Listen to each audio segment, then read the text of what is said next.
রেগে গেলেন তো হেরে গেলেন, আর একা হয়ে গেলেই থেমে গেলেন। রাগ আর একাকিত্ব, এই দুই অদৃশ্য শত্রু যদি আপনার জীবনের নিয়ন্ত্রণ নিয়ে নেয়, তখন কি করবেন? রাগের মাথায় বলা একটি কথা অথবা একাকিত্বে ডুবে থাকার কারণে আপনার জীবনের সমস্ত অর্জন, ভালোবাসা এবং স্বপ্নগুলো ভেঙে চুরমার হয়ে যেতে পারে। গবেষণা বলছে রাগ আমাদের মনের শান্তি নষ্ট করে, আর একাকিত্ব ধীরে ধীরে আমাদের আত্মবিশ্বাস ও সাহসের গলা টিপে ধরে। আপনার রাগ যখন আপনাকে নিয়ন্ত্রণ করে তখন কি হয়? এমন কথাগুলো মুখ ফসকে বের হয় যা বলা উচিত ছিল না।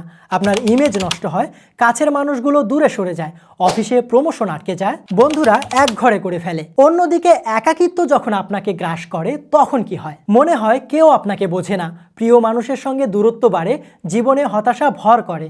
রাগ আর একাকিত্ব কিভাবে একসঙ্গে কাজ করে, আর এগুলো আপনাকে এমন একটা অবস্থানে নিয়ে যায় যেখানে আপনি নিজের উপর আত্মবিশ্বাস হারিয়ে ফেলেন, আপনার সেলফ রেসপেক্ট নষ্ট হয়ে যায়। একসময় আপনি নিজেকে পুরোপুরি একা ভাবতে শুরু করেন, আর তখনই মনে হয় আমার সঙ্গেই কেন এমন হয়। এমন হতাশা থেকে অনেকে তো নিজেকে শেষ করে দেওয়ার কথাও ভেবে থাকে।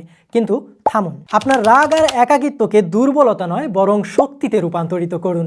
নিজেকে গড়ে তুলুন একটা ফিনিক্স পাখির মতো। Turn your weakness into uniqueness. কিভাবে করবেন? এটা কোনো কঠিন কাজ নয়, আপনার দরকার শুধু সঠিক গাইডলাইন। না, এর জন্য আপনাকে কোনো তান্ত্রিকের দেয়া মন্ত্র পড়তে হবে না, শুধু দুটি বই পড়লেই হবে।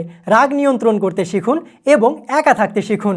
আপনি কি প্রস্তুত আপনার ভেতরে রাগ ও একাকিত্বকে শক্তিতে রূপান্তরিত করে জীবনের নতুন গল্প লিখতে?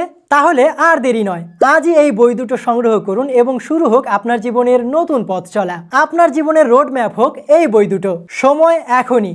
জিতুন নিজের রাগ ও একাকিত্বকে, গড়ুন জীবনের নতুন অধ্যায়।